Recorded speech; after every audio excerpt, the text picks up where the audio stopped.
Laissez-moi vous parler un peu de la grossesse.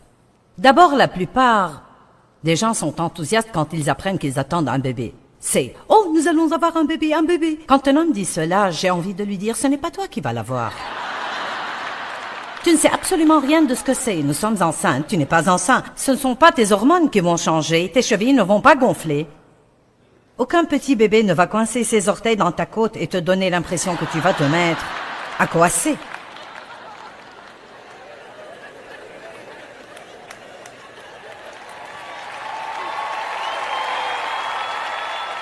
Oh, nous attendons un bébé. Quand vous êtes enceinte, c'est juste comme si vous n'avez jamais... Je veux dire, au début c'est excitant. Je suis enceinte. Et d'ordinaire, vous êtes comme cela quand personne ne peut dire que vous l'êtes. Et c'est aussi comme cela avec vos rêves et vos visions. Nous avons quelque chose à l'intérieur de nous. Et donc, peut-être le portier de la compagnie dit « Un jour j'aurai mon propre business ». Et les gens le regardent en pensant « Oui, c'est ça ». Bien, il est enceinte de quelque chose, un rêve pour sa vie qui ne se voit pas encore. Et certains sont enceints de quelque chose. Vous avez à l'intérieur de vous quelque chose qui est en train de naître, quelque chose qui se roule à l'intérieur, et ça ne vous ferait aucun bien de le dire à qui que ce soit. Parlez-en à Dieu parce que les gens vous décourageraient, vous regarderaient et diraient... Vous auriez dû entendre les trucs que mes amis m'ont dit quand je leur ai dit que je croyais que Dieu m'avait appelé et que j'allais prêcher l'évangile autour du monde. Je veux dire, c'était comme si j'avais dit une énormité. Qu'est-ce qui m'a donné la fermeté de le dire? Ils riaient de moi. Je me souviens avoir été à un feu de camp une nuit avec plein d'amis de l'église, à cuire des hot dogs et manger des marshmallows. Et quelqu'un m'a dit soudainement, « Nous avons entendu dire que tu as dit... que tu avais l'impression que tu vas être à la tête d'un des plus grands ministères qui n'ait jamais été dirigé par une femme. As-tu dit ça ?» J'ai répondu, « Oui, je le crois vraiment. » Et elle a dit... Nous en avons parlé et avec ta personnalité, nous ne pensons pas que c'est possible. Mais je suis toujours ici. Et je ne sais pas où ils sont, mais ils ne sont pas ici.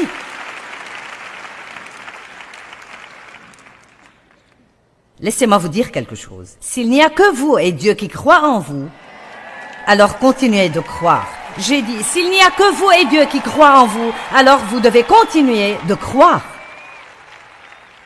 Je ne pense pas que les gens soient volontairement décourageants, mais pour être honnête, il arrive qu'ils le soient. Et croyez-moi, vous ne pouvez pas être fâchés parce que Dieu ne leur a pas parlé comme il vous a parlé. Il n'a pas mis dans leur cœur ce qu'il a mis dans le vôtre. Et à moins que Dieu n'ouvre leurs yeux, ils ne le voient pas. Portez votre bébé jusqu'à son terme. Vous n'allez même pas avoir l'air enceinte pendant longtemps. Avons-nous ici quelqu'un qui est enceinte de peut-être 1 ou 2 mois? Il y a quelqu'un?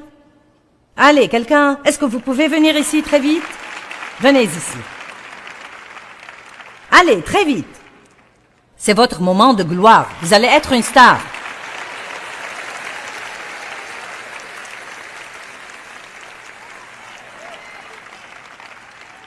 Faisons juste cela. Combien de dames ici sont enceintes? Où sont les femmes enceintes dans cette église? Levez-vous si vous êtes enceinte. Est-ce que j'ai quelqu'un? Allons, j'ai besoin de vous.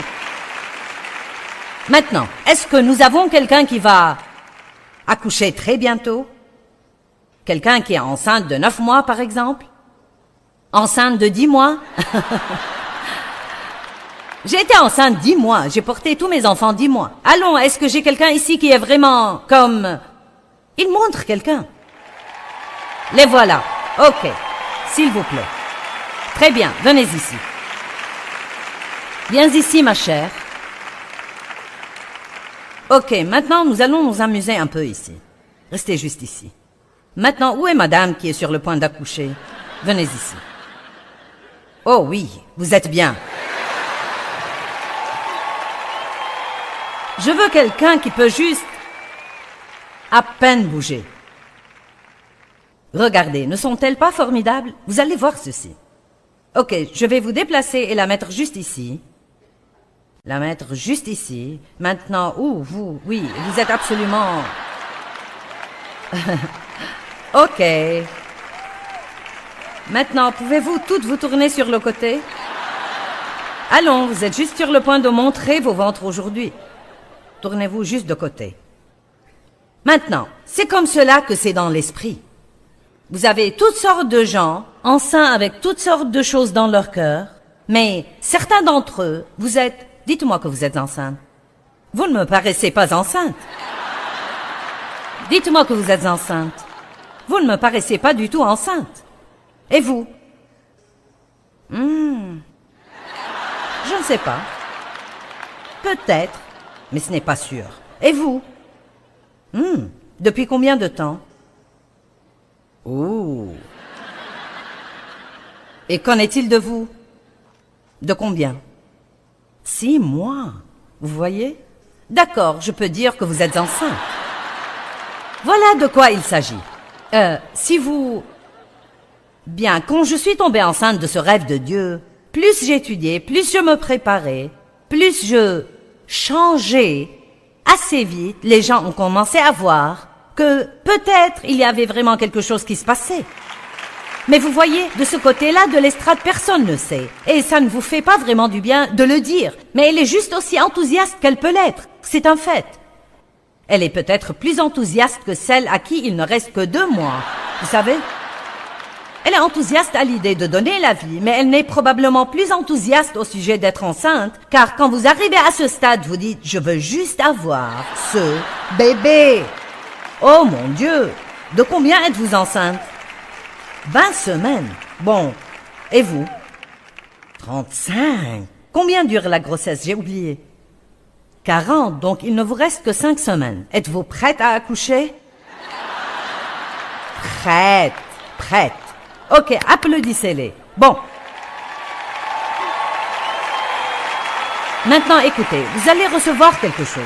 Quand je venais juste de tomber enceinte de mon rêve, les gens me regardaient et disaient « Vous n'avez pas l'air de pouvoir quelque chose pour moi. » Vous savez, quand Abraham regardait Sarah et se regardait, il se disait « Pas moyen. » Amen.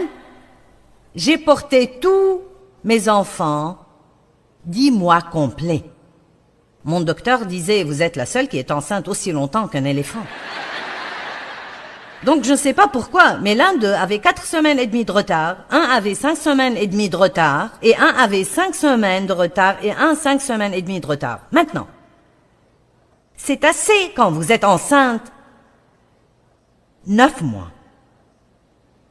Mais quand vous dépassez le terme, vous voulez y aller. Et certains d'entre vous êtes à terme, et vous voulez y aller.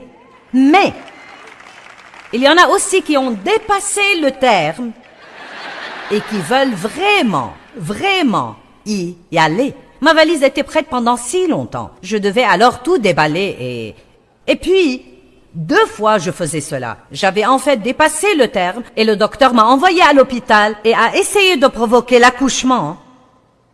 Mais il a dû me renvoyer chez moi. Certains essayent de commencer eux-mêmes leur accouchement. Vous dites « Je suis prêt, allons-y, faisons-le, démarrons ». Est-ce que quelqu'un me comprend aujourd'hui? Je suis prête à avoir ce bébé. Je ne pense pas que je puisse attendre plus longtemps. Mais la durée entière de la grossesse est très importante. Et le temps de la grossesse est la période où les hommes et femmes ou bien tombent sur le côté ou sont formés. C'est dans ces moments où vous en avez tellement marre que vous voulez vous arracher les cheveux. L'un d'eux, mon dernier bébé, pesait 4,5 kg.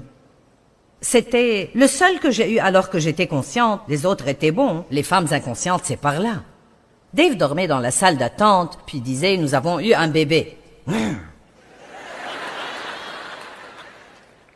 Mais quand Danny est arrivé, il laissait les maris dans la salle d'accouchement seulement si les femmes restaient conscientes. Il ne vous donnait rien, je ne sais pas à quoi ça rimait, mais vous deviez rester consciente, sans doute pour qu'ils vous entendent crier. Et donc, il pesait 4,5 kg et était grand. Il mesurait 59 cm. Grand. Donc, non mais il pensait que j'allais peut-être avoir des jumeaux. C'était avant qu'ils aient des ultrasons et qu'ils puissent savoir. Mais ce petit bébé me faisait mal quand il enroulait ses doigts de pied dans mes côtes. Je pensais que j'allais mourir vraiment. Bien, vous savez quoi? Lui donner naissance n'était pas une partie de plaisir. Mais maintenant, 33 ans plus tard, il est le PDG du ministère de Joyce Meyer. Oui! Je suis contente, j'ai accouché. Allons, je suis juste en train de vous supplier aujourd'hui. Ne renoncez pas à vos rêves. Si vous avez un petit rêve, un rêve moyen, un grand rêve, sortez de votre tente, regardez vers Dieu, voyez quelle grande chose il peut faire, croyez toujours au miracle. Ne laissez pas les gens négatifs vous abattre, donnez-lui naissance. Oui! Vous savez, quand vous passez quand Dieu est en train de vous préparer pour quelque chose, qui sent que Dieu est en train de le préparer pour quelque chose? Bien, d'abord, dans cette période, vous changez. Quand une femme est enceinte, son corps change. Et pour être honnête, parfois, elle pense qu'elle est vraiment folle. Et quand Dieu veut vous utiliser, parfois vous pensez que vous êtes fou. Et le diable vous dit que vous êtes fou. Qui penses-tu que tu es? Vous savez, quand Dieu m'a appelé, j'ai arrêté d'avoir le désir de faire plein de choses que je faisais. Et tous mes amis pensaient que j'étais devenu cinglé. Je ne voulais plus aller aux ventes aux enchères, ni à des projets de décoration d'intérieur. Je voulais juste étudier et chercher Dieu. Et ils pensaient que nous pensons que tu t'emballes un peu trop. Les gens ne vous comprennent pas. Quand Dieu vous prépare pour quelque chose, parfois vos amis doivent changer. Les femmes enceintes adorent se retrouver avec d'autres femmes enceintes. Et les jeunes mères aussi adorent fréquenter d'autres jeunes mères avec des enfants. Certains d'entre vous pourraient s'aider en ayant quelques amis qui vous encouragent et en vous éloignant des gens qui sucent toute votre force vitale. Amen.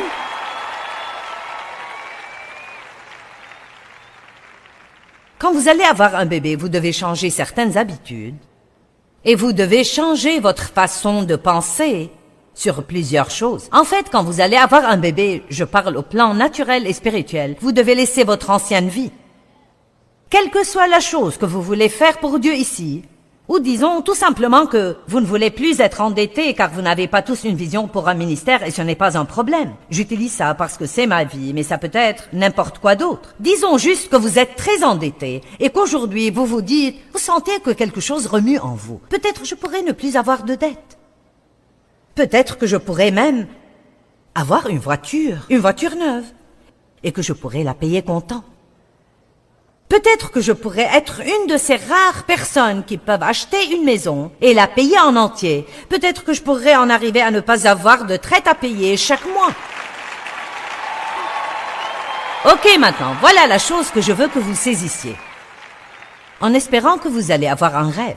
Donc maintenant, vous êtes enceint. Ok, nous entrons dans les dettes à pleine pelletée. Nous en sortons en creusant à la petite cuillère.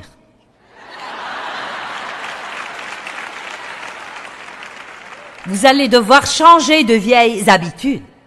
N'achetez pas quelque chose juste parce que c'est en solde alors que vous n'en avez même pas besoin, en laissant le diable vous dire « Ne manque pas ça, tu vas économiser 50%. » Non, vous avez perdu 50% en achetant cette chose-là. Je ne vais pas enseigner sur les dettes. C'est un temps de préparation. Jésus est passé par des temps de préparation. Matthieu chapitre 20, versets 20 à 22. Ok. La mère de 2 garçons vint à Jésus et lui dit, « Seigneur,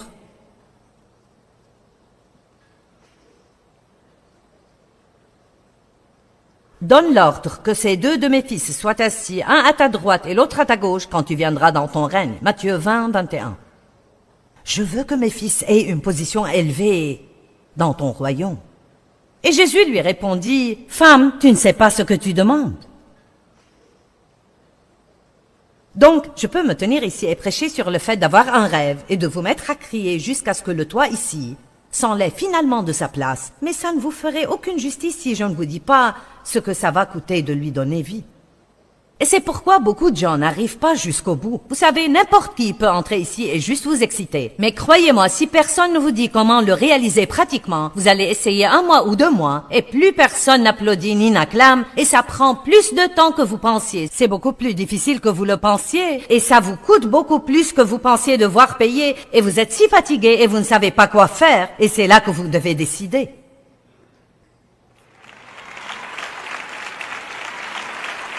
Amen.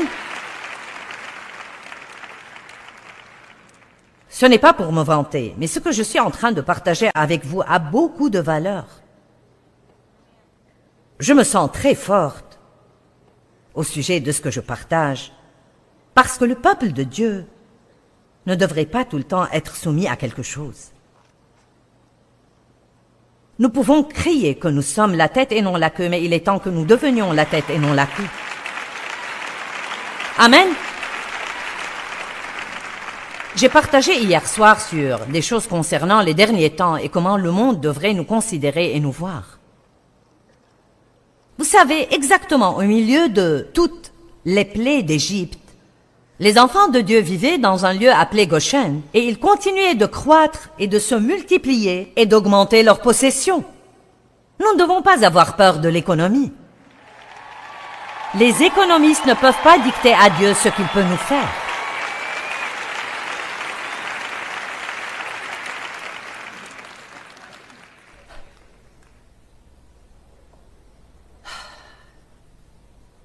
Regardez les étoiles, sortez de la tente. Ayez un rêve et une vision. Tombez enceinte de quelque chose. Quelque chose. Et passez toute la période de la grossesse. N'avortez pas. N'accouchez pas prématurément. Oh, nous voulons toujours le faire par nous-mêmes, comme Abraham. Bon, le bébé met trop de temps, alors j'ai une idée. C'était l'idée de Sarah. Les femmes ont beaucoup d'idées brillantes. Tu prends ma servante et tu couches avec elle, et c'est comme cela que Dieu le fera. Quand Dieu met trop de temps, nous voulons comprendre comment Dieu va le faire et lui donner un « Bon, Dieu, j'ai une idée, faisons-le comme ceci. » Je me souviens que j'étais pleine de cette vision et je voulais tellement prêcher que je pouvais à peine le supporter et personne ne me l'avait jamais demandé. J'étais dans ma petite maison avec mes 4 enfants et j'avais mon petit rêve et j'espérais juste que le téléphone sonne et que quelqu'un me demande de venir et d'enseigner une étude biblique ou quelque chose. Je pensais que j'allais juste mourir et monter au ciel. Et je voulais tellement enseigner et prêcher. Et je regardais d'autres gens prêcher à la télé. Et dans mon orgueil, que je suis sûre Dieu était toujours en train d'essayer de briser, je pensais, je prêche mieux que ça. Et c'était la raison pour laquelle je n'avançais nulle part. Si vous écoutez le leader de la louange et vous pensez, je peux chanter mieux que ça, c'est pourquoi vous n'êtes pas sur scène. Et je me souviens que j'ai écrit une lettre que j'allais envoyer à tous les pasteurs de ma ville pour leur dire comment j'avais été appelé à prêcher par Dieu et avait cette onction sur ma vie et leur demandant s'ils voulaient que je vienne dans leur église et que je prêche. Oh mon Dieu! Oh mon Dieu! Je suis si heureuse que Dieu m'ait dit « Ne fais pas cela ». Sinon, je me serais juste ridiculisée. Vous savez quoi? J'étais encore enceinte, mais ce n'était pas encore le temps d'accoucher. En fait, quand j'étais enceinte, tout le temps, je commençais à demander aux gens quand j'arrivais à 9 mois et demi, « Y a-t-il quelque chose à faire? Prenez de l'huile de foie de morue » et je le prenais. Marcher, je marchais jusqu'à ce que mes pieds me fassent souffrir et je n'accouchais toujours pas. Est-ce que quelqu'un est avec moi? Parfois, quand vous avez attendu jusqu'au moment où vous pensez que vous ne pouvez plus le supporter, peut-être vous vous dites, si mon mari ne change pas, si ses enfants ne changent pas, Dieu, je ne peux pas supporter cela un jour de plus. Je vais aller à ce service et Joyce ferait mieux d'avoir une parole pour moi. Bien, devine quoi? Tu l'as reçu.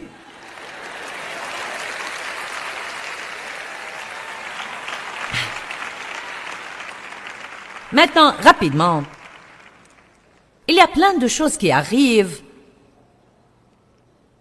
Quand vous portez cette chose de Dieu et que personne ne peut vous aider. Nous nous fâchons contre les gens parce qu'ils s'en fichent de nous. Allons bon, et pour être honnête, les choses par lesquelles vous passez, personne ne peut vous faire sentir mieux parce que c'est Dieu qui est en train de le faire en vous. Vous ne le comprenez même pas.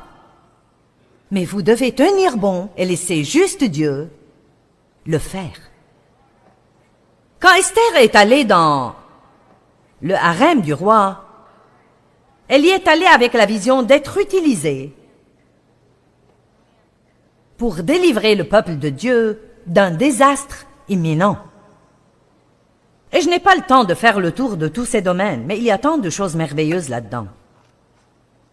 En Esther, chapitre 2, verset 12, « Le tour de chacune des jeunes filles d'aller chez le roi Assuérus, après avoir employé 12 mois à s'acquitter de ce qui était prescrit aux femmes. Donc, la fille a attendu 12 mois. Elle n'était même pas enceinte, elle était enceinte 12 mois, c'est pire que moi. Car c'est ainsi que s'accomplissaient les jours de leurs préparatifs. » Vérifiez que vous compreniez ça, ne me faites pas répéter. 12 mois. Elle se préparait et faisait des traitements de beauté avant de pouvoir entrer voir le roi.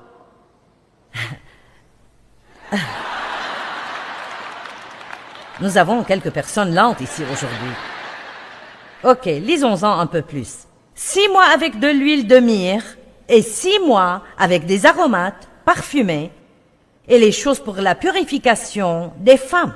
Écoutez-moi bien, sachez que j'avais besoin d'aromates avant que Dieu ne me lâche en public. J'avais besoin de doux parfums. J'avais besoin d'à peu près 12 ans de traitement de beauté, pas 12 mois, et je parle du fait que j'avais besoin d'une belle âme. J'avais un don, je pouvais prêcher, j'aurais pu le faire après que Dieu m'ait appelé, dès que j'ai appris quelque chose, car quand Dieu vous donne, vous pouvez le faire. Mais ça ne veut pas dire que vous êtes prêt à le faire. Ça ne veut pas dire que vous êtes préparé à le faire. Beaucoup de gens ont un don qui peut les mener quelque part, mais pas assez de caractère pour les y maintenir une fois qu'ils y sont.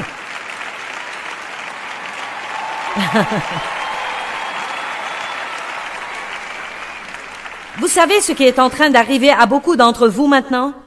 Vous recevez des traitements de beauté. C'est si bon, je peux à peine le supporter. Vous recevez des traitements de beauté. Je veux dire, Dieu est en train de travailler sur vous. Il change votre façon de parler, il change votre façon de penser, il change votre façon de vous voir. Il change le plaintif en adorateur. Vous n'êtes plus un critiqueur, mais quelqu'un qui complimente et trouve le bon en tout le monde et en toutes choses. Traitement de beauté, nous en avons tous besoin. J'aime cela aujourd'hui. 1 an de traitement de beauté. Jésus et Jean-Baptiste avaient eu des années silencieuses. Que veut dire années silencieuses?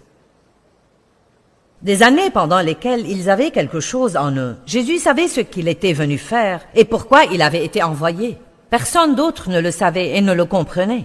Nous le voyons être consacré quand il a 8 jours. Nous n'entendons plus un mot de notre beau Jésus jusqu'à ce qu'il ait 12 ans, quand il est consacré au temple. Bon, et c'est tout? Où était-il toutes ces années? Tout ce que la Bible dit, c'est qu'il grandissait.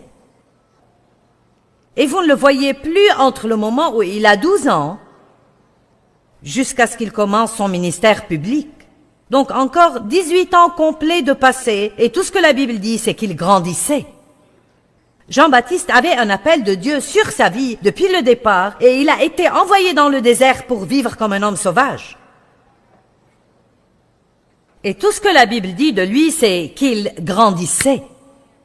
Et quand il est sorti, il était un fort et puissant homme, criant et même hurlant, « Préparez le chemin du Seigneur !» Dieu peut-il compter sur vous pour accoucher? Certains d'entre vous, votre bébé est engagé. N'oubliez pas, la grossesse est très inconfortable, mais l'accouchement est plus difficile. Et tout ce que le docteur dit, c'est « poussez !» Vous les femmes, si vous avez déjà eu un bébé et qu'un docteur vous a hurlé dans la figure poussée, alors que vous sentiez que tout en vous s'est mis sens dessus dessous, une femme peut devenir violente. Quand elle se met à crier « Je te tuerai si je tombe encore une fois enceinte !» Je veux dire, les femmes font des choses étranges, mais oh là là, quand vous avez le bébé. Oh, laissez-moi vous dire que quand vous avez le bébé, ça valait vraiment le coup. Je veux dire, le bébé vous fait juste fondre et alors cette chose que vous pensiez que vous ne referiez jamais pour 1 million d'années, ce n'est qu'une courte phase et vous pensez « Chérie, j'aimerais avoir un autre bébé ». Et vous savez quoi? Je peux dire honnêtement que je pense que j'ai eu des bébés toute ma vie. Des bébés spirituels, un après l'autre, après un autre, après un autre. Et chaque fois, vous devez passer par quelque chose, mais oh là là, que ces bébés sont mignons. Pouvez-vous le porter jusqu'au bout? Quelqu'un donne à Dieu une grande louange. Vous savez, accomplir un rêve donné par Dieu n'est jamais facile. Mais ça vaut les efforts et les sacrifices que ça peut nous demander. Ne renoncez pas.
Toda esa cuerda